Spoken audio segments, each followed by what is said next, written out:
জমি বাড়ি বা অন্যান্য পারিবারিক সম্পত্তি কিভাবে ভাগ হবে এ নিয়ে অনেকের মধ্যে থাকে নানান রকম বিভ্রান্তি। বিশেষ করে ভাই বোনদের মধ্যে কে কতটুকু সম্পত্তি পাবে, বাবা মা বেঁচে থাকলে কি হবে, কেউ মৃত্যুবরণ করলে অন্যরা কি পাবে, এইসব প্রশ্নের উত্তর জানা অত্যন্ত জরুরি। আজ আমরা জানব মুসলিম উত্তরাধিকার আইনে সম্পত্তি কিভাবে ভাগ হয়, ভাই বোনদের কে কতটুকু সম্পত্তি পাবে এবং কোন পরিস্থিতিতে কে কি পাবে। চলেন আমরা আজকের ভিডিওতে জেনে নিই। মুসলিম উত্তরাধিকার আইন কি, এই বিষয়টি আগে আমাদেরকে জানতে হবে। মুসলিম উত্তরাধিকার আইন মূলত ফারায়েজ আইন নামে পরিচিত। এটি কুরআন ও হাদিসের আলোকে নির্ধারিত একটি সুনির্দিষ্ট পদ্ধতি, যার মাধ্যমে একজন মুসলমান মারা গেলে তার সম্পত্তি কাদের মধ্যে কিভাবে ভাগ হবে তা নির্ধারণ করা হয়।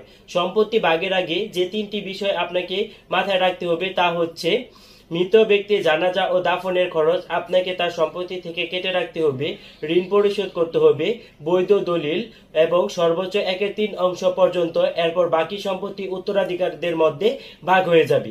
ভাই বোনদের সম্পত্তির অধিকার: একই পিতা মাতার সন্তান হলে পূর্ণ ভাই বোন, ছেলে ভাই, ছেলে মেয়ের বা ভাই বোন দ্বিগুণ পায়। ছেলে সবসময় মেয়ে সন্তানের চেয়ে দ্বিগুণ সম্পত্তি পাবে, অর্থাৎ ভাই ও বোন থাকলে তাহলে ভাই বোন মিলে 2/1 পাবে, অর্থাৎ ভাই পাবে 2 এবং বোন পাবে 1। শুধু বোন থাকলে ভাই নাই, তাহলে কিভাবে সম্পত্তি পাবে? এখন এক বোন যদি থাকে তাহলে সেই ক্ষেত্রে সে অর্ধেক পাবে, হাফ পাবে। 2 বা ততোধিক যদি বোন থাকে, একাধিক যদি বোন থাকে তাহলে 2/3 পাবে। একজন মহিলা যদি মারা গেছেন, তার স্বামী নেই, সন্তান নেই, শুধু আছে 2 বোন, তাহলে বোনরা মোট 2/3 ভাগ পাবে। ভাই নেই, শুধু মেয়ে সন্তান থাকলে কি হবে? এক মেয়ে যদি থাকে তাহলে হাফ পাবে এবং একাধিক যদি মেয়ে থাকে তাহলে 2/3 পাবে। কিছু গুরুত্বপূর্ণ দিক হচ্ছে, উত্তরাধিকার স্বাভাবিক নিয়মে হয়, কেউ চাইলে কাউকে বঞ্চিত করতে পারে না।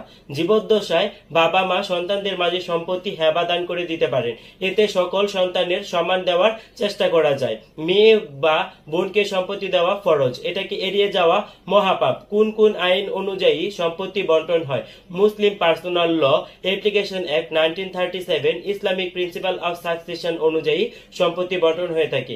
মুসলিম উত্তরাধিকার আইনে সম্পত্তি ভাগ নিয়ে কিছু নির্দিষ্ট নিয়ম রয়েছে। ভাই বোন কেউই বঞ্চিত নয়, বরং সুনির্দিষ্ট হিসেবে অনুযায়ী ভাগ পায়। কেউ মারা গেলে তার সম্পত্তি তার সন্তান, স্ত্রী, স্বামী, পিতা ও ভাই বোনদের মাঝে আইনত সম্মতিভাবে বন্টন করতে হবে। তা না করলে তা অন্যায় এর শামিল এবং গুনাহ হবে। তো আমার ভিডিওটি আপনাদের কেমন লাগলো সেটি অবশ্যই আপনারা আমাকে